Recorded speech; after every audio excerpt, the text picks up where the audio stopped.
This week's First Chapter Friday is The Janitor's Boy by Andrew Clements. This is one of my favorite childhood books that I read when I was in elementary school.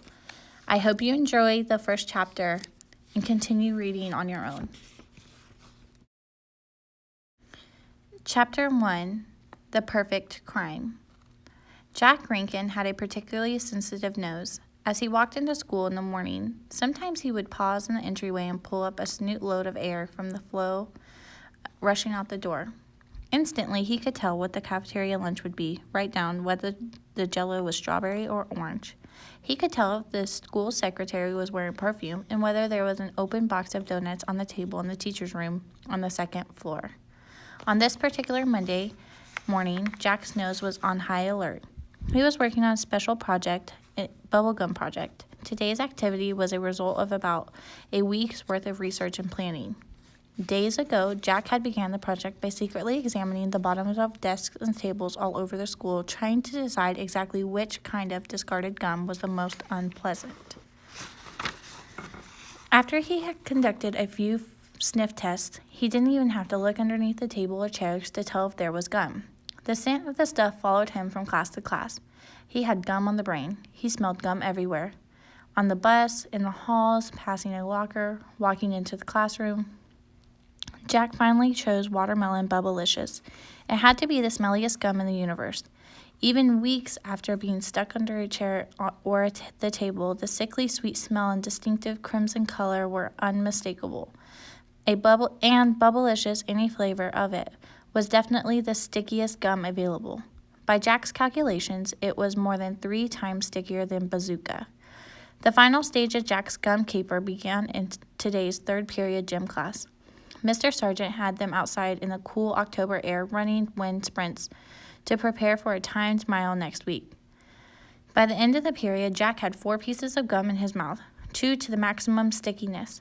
The smell of it had almost overpowered him. Carefully steering a wide path around Mr. Sargent, he went to his locker before the next class. He spat the chewed gum into a sandwich bag he had brought from home. The bag had 2 or 3 tablespoons of water in it to keep the gum from sticking to the plastic. Jack sealed the bag, stuffed it into his pocket, and immediately jammed another 2 pieces of gum into his mouth and started to chew. He processed those 2 pieces plus 2 more during science, managed to chew up another 4 pieces during lunch period, and even finished 1 piece during math. Quite an accomplishment in Mrs. Lambert's class. By the time he got to music, he had 13 chewed pieces of gum in a plastic bag in the pocket of his jeans, all warm and soft and sticky. Monday afternoon, class was on the ideal crime scene. The room had 4 levels, stairs stepping down towards the front. The seats were never assigned, and Mr. Pike always made the kids fill the class from the front to the back. By walking in the door just as the echo of the bell was fading, Jack was guaranteed a seat in the back row.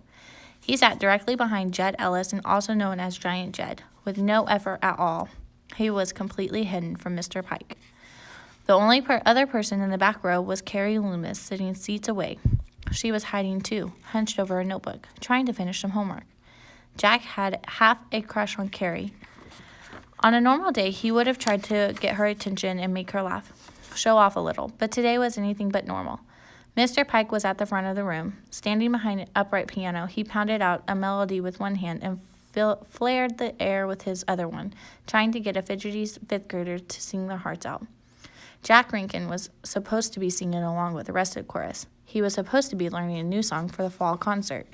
The song was happy, something about eagles soaring and being free and happy, not how Jack was feeling at the moment.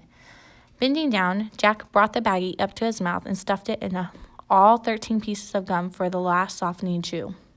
The lump was bigger than a golf ball, and he nearly gagged as he worked into a final readiness to keeping an eye on the clock. With 1 minute of class left, Mr. Pike was singing along now, his head bobbing like a madman, urging the kids to open their mouths wider. As the class hit the high note singing the word sky, Jack leaned over and let the huge wad of gum drop from his mouth into his moistened hand. Then he began applying the gum to the underside of the folding desktop, as he planned. He stuck it into the front outside edge and then pulled a heavy smear towards the opposite corner. Then he stretched the mass over the other corner and repeated the action, making a big, sticky X. Round and round Jack dragged the gum, working it inward and towards the center like a spider spinning a gooey, scented web. As the bell rang, Jack stood up and pulled the last glob of gum downward, pasting it onto the middle of the metal seat. A strand of gagging goo led upward, still attached to the underside of the desk. It was the perfect crime. The whole back of the class music room reeked of artificial watermelon, and the glob on the seat, sheer genius. Jack allowed himself a grim little smile as he shouldered his way into the hall. There were 2 more class periods, so a kid would have to notice the mess today. This very afternoon. Mr. Pike would have to pull the desk aside so no one would get tangled in the gunk. Mr. Pike would need to get someone to clean it up before tomorrow.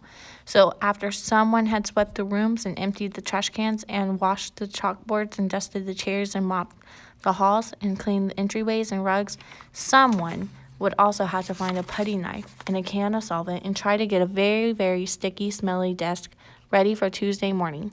It would be a messy job, but someone would have to do it. And Jack knew exactly who that someone would be. It would be the man almost everyone called John the janitor. All of the kids in the school, Jack was the only one who didn't call him John. Jack called him a different name. Jack called him Dad. Continue reading for chapter 2. What do you want to be?